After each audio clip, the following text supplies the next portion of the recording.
What does the Apostle Paul and a rose have in common?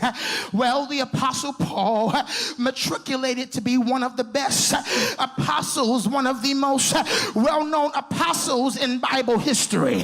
As a matter of fact, the Apostle Paul is responsible for almost half of the New Testament. This is the Apostle Paul.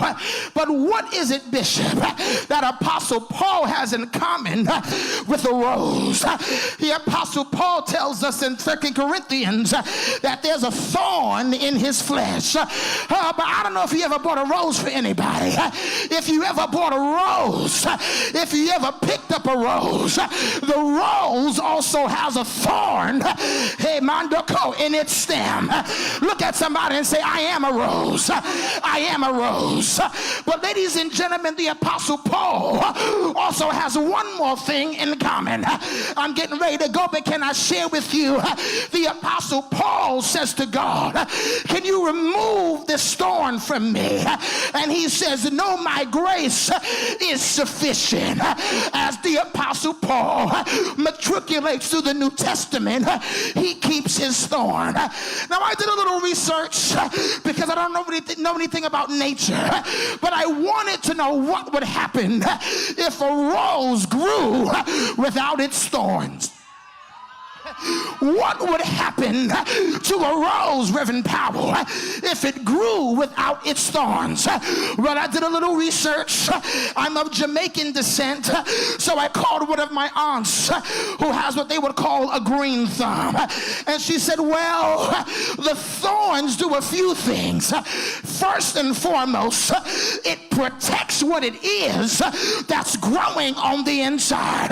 I'm getting ready to go, but just look at somebody and say, neighbor, the reason I'm still standing, the reason I'm still moving is because God is protecting what he planted on the inside of me. How are you still preaching after all that happened to you? There's a protection that God has sent down. You want to take 30 seconds and praise him that he protected your gift. He's protecting my gift. He's protecting my gift. But I'm getting ready to go. But there's one more thing that the thorns do.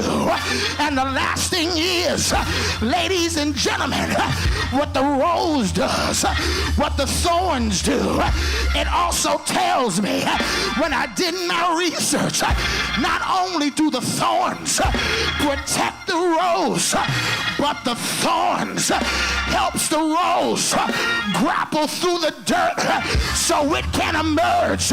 If the rose didn't have its thorns, there would be nothing that it could hold on to.